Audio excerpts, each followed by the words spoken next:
আসসালামু আলাইকুম ওয়া রাহমাতুল্লাহি ওয়া বারাকাতুহু। এখন আমি পানিপথ হজরত সৈয়দ আবু আলী ঈসা কালান্দার রহমতুল্লাহ আলাইহির পাক রওজা মোবারক জিয়ারত পেয়েছি। এটা হলো মাজার পাকে ঢোকার মেন গেট। যদিও আসতে অনেক রাত হয়ে গেছে, এটাও একটা মাজার পাক। আর এইটাও হলো মসজিদ। আমার ভিডিও যে কিছু অজানা, আজ আমি এখান থেকে দুটো জিনিস জানাবো। আমরা অনেকে মাজার পাক জিয়ারত করেই চলে যাই, সবার পক্ষে সব কিছু জানাটা সম্ভব হয়নি। এই যে কালো পাথরগুলো দেখছেন, এই কালো পাথরের থামগুলো হলো কোষ্টি পাথর। যে পাথরেতে স্বর্ণকার সোনা ঘষে দেখে কে এটা পিতল না সোনা, সেই কোষ্টি পাথরের এই থামগুলো তৈরি করা। এই থামগুলো বসিয়েছিল জিনে, অর্থাৎ এতে বোঝা যায় যে হজরত আবু আলী ঈসা কালান্দার রহমতুল্লাহ আলাইহির শুধু ইনসান নয়, জিনেও ওনার গোলামি করেন। এগুলো হলো কোষ্টি পাথরের থাম। আর এই যে চৌকো হলদে পাথরটা দেখছেন, এটা হলো আবহাওয়া পাথর। বর্ষা পড়বার আগেতে এ দিয়ে পানি পড়তে শুরু হয়ে যাবে। ঠান্ডা পড়বার আগেতে এইটা ঠান্ডা বরফের মতন হয়ে যাবে এই পাথরটা। গরমের সময় গরম পড়বার আগেতে এত গরম হয়ে যাবে যে হাত দেয়া যাবে না। তাই এইটা আবহাওয়া পাথর। আর এই জালির ভিতরেতে 3টে মাজার পাক আছে। রাত হয়ে গেছে, তালা লাগানো গেটে, নাহলে চাদর পাক তুলেও দেখানো যায়। এই মধ্যিখানে যে ব্লু চাদর দেওয়া যে মাজার পাকটা, এই মাজার পাকটা তৈরি করা হয়েছে জহরিলা পাথর দিয়ে। এ তো জিন পাথরগুলো লাগিয়েছে। কাউকে যদি সাপ, বিছে, কুকুর, যে কোনো বিষাক্ত জিনিস যদি কামড়ায়, এই মাজার পাক ধুয়ে পানি খাওয়ালে তার সব বিষ পানি হয়ে যাবে।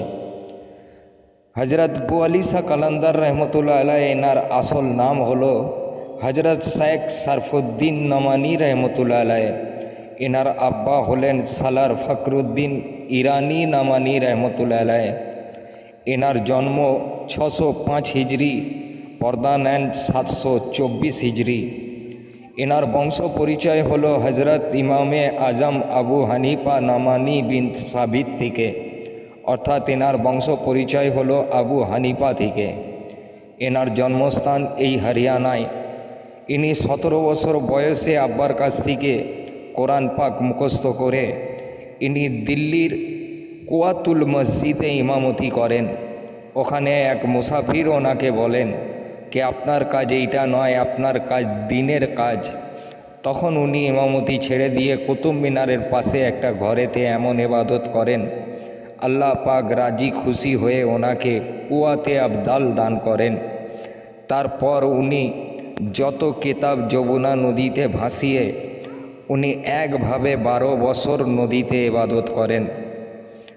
করার পর আল্লাহ পাক খুশি হয়ে ওনাকে জিজ্ঞাসা করেন কে আপনি কি চান। তখন উনি বলেন আমাকে আলী করে দেন। আল্লাহ পাক বলেন কে না, আলী একজনই, আপনি আলীর খুশবু নেন। তখন থেকে আবু আলী ঈসা কালান্দার রহমতুল্লাহ আলাইহি হন। এই যে তালাগুলো লাগানো আছে, এইগুলো যে যার মনোকামনা জানিয়ে হজরত আবু আলী ঈসা কালান্দার রহমতুল্লাহ আলাইহির দরবারেতে তালা লাগিয়ে গেছেন। কেননা হজরত আবু আলী ঈসা কালান্দার রহমতুল্লাহ আলাইহি ওনার দোয়াতে তাদের নসিবের তালা খুলে যাবে, এই ইরাদা করে গেছেন। কোনো কিতাবে আছেন উনি বায়াত হয়েছেন খাজা কুতুবউদ্দিন বখতিয়ার কাকি রহমতুল্লাহ আলাইহি। আবার এক কিতাবে আছে এটা হলো ওনার পাগড়ি মোবারক। এক কিতাবে আছে উনি পীরের মতন পীর খুঁজতেন। যখনই উনি সেজদায় পড়তেন তখনই উনি হজরত মেহবুবে ইলাহি খাজা নিজামুদ্দিন আউলিয়া রহমতুল্লাহ আলাইহিকে দেখতে পেতেন। বারবার দেখতে পাওয়ার পরেতে উনি হজরত মেহবুবে ইলাহি খাজা নিজামুদ্দিন আউলিয়া রহমতুল্লাহ আলাইহির কাছে যান, গিয়ে আরজি করেন কে আমাকে বায়াত করুন।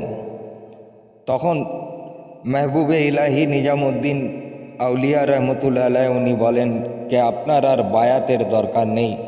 তখন উনি বলেন যে আমার কাজ অনেক বাকি আছে, তারপর ওনাকে বায়াত করেন। আর এটা হলো ওনার বন্ধুর মাজার। এক জানে দুই প্রাণ, সেরকম বন্ধু ছিল এটা পাগড়ি মোবারক বন্ধুর। এই বন্ধুর মাজার হজরত বু আলী শাহ কালান্দার রহমতুল্লাহ আলাইহ যেখানে থাকতেন সেখানেই বন্ধু থাকতেন। আর এই বন্ধুর নাম হলো হজরত মোবারক খান সাহেব রহমতুল্লাহ আলাইহ। দুজন দুজনকে ছাড়া থাকতে পারতেন না, যেমন খাজা নিজামুদ্দিন আউলিয়া রহমতুল্লাহ আলাইহ, খুসরু রহমতুল্লাহ আলাইহ, দুজন যেমন জানের জান ছিলেন, ঠিক সেরকমভাবে এই গম্বুজটায় পুরো কোরআনের আয়াত পাক লেখা আছে। হজরত কুতুবুদ্দিন বখতিয়ার কাকি রহমতুল্লাহ আলাইয়ের কাছে বহুত দিন কাটিয়েছেন। হজরত বু আলী শাহ কালান্দার রহমতুল্লাহ আলাইহ এনার দরবারে কেউ নিরাশ হয়নি, কেননা এখানে হর হামেশা শেরে খোদা মৌলা আলী মুশকিল কুশা আলাইহিস সালাম পাক এখানে হাজির থাকেন।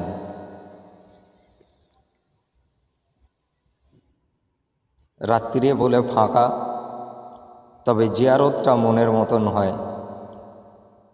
দিনের বেলা এত ভিড় হয় যে ঢোকা যায় না একদম।